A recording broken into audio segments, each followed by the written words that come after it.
17 मई 1977 से 4 अप्रैल 1979 तक कर्नल रफीउद्दीन ने सेंट्रल जेल रावलपिंडी में मार्शल इंतजामिया की जानिब से स्पेशल सिक्योरिटी सुपरिटेंडेंट के फराइज सरंजाम दिए, जहां एक मुकदमा कत्ल में मुलविस साबिक वजीर आजम जुल्फकार अली भुट्टो को रखा गया था। कर्नल रफीउद्दीन ने जुल्फकार अली भुट्टो पर एक किताब भी लिखी जो कि भुट्टो के आखिरी 323 दिन के नाम से मशहूर है। बढ़ते हैं अपने मौजू की जानिब के भुट्टो के जेल के कमरे में खुफिया आलात क्यों और कैसे लगाए गए। कर्नल रफीउद्दीन अपनी किताब भुट्टो के आखिरी 323 दिन में लिखते हैं कि मई 1978 के दूसरे हफ्ते में यानी भुट्टो साहब की पिंडी जेल में आमद से सिर्फ चंद रोज पेशतर मुझे इत्तला दी गई कि एक इंटेलिजेंस एजेंसी की तरफ से फलां साहिब जरूरी साजो सामान लेकर आएंगे और सिक्योरिटी वार्ड के इस कोठड़ी में जहां भुट्टो साहब को रखा जाना मकसूद है कुछ खुफिया आलात नस्ब करेंगे ताकि सिक्योरिटी का जामा और मुकम्मल बंदोबस्त हो सके। चनाचा अगली सुबह एक डायरेक्टर के हमरा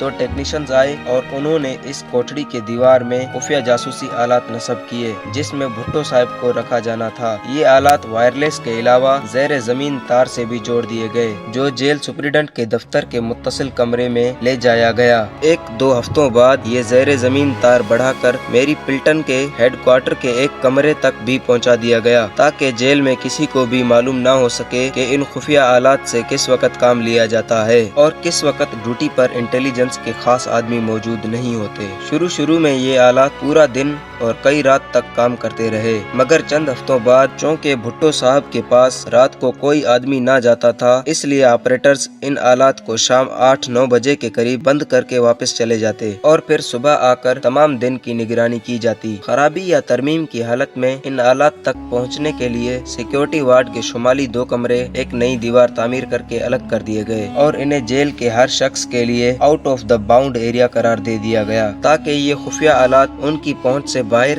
और महफूज रहें। ये थे वो हिफाजती इंतजामात जो असीरी के दौरान भुट्टो साहब की हिफाजत को यकीनी बनाने के लिए उनको सेंट्रल जेल रावलपिंडी लाने से पहले अमल में लाए गए। कर्नल रफीउद्दीन ने अपनी किताब में कई और हिफाजती इक़दाम भी नुमाया किए हैं। वो मजीद लिखते हैं कि जब मैं दूसरी तरफ भुट्टो साहब की तरफ देखता तो वो हमेशा मुझे बेपरवाही और बेनियाजी ही के आलम में नजर आते।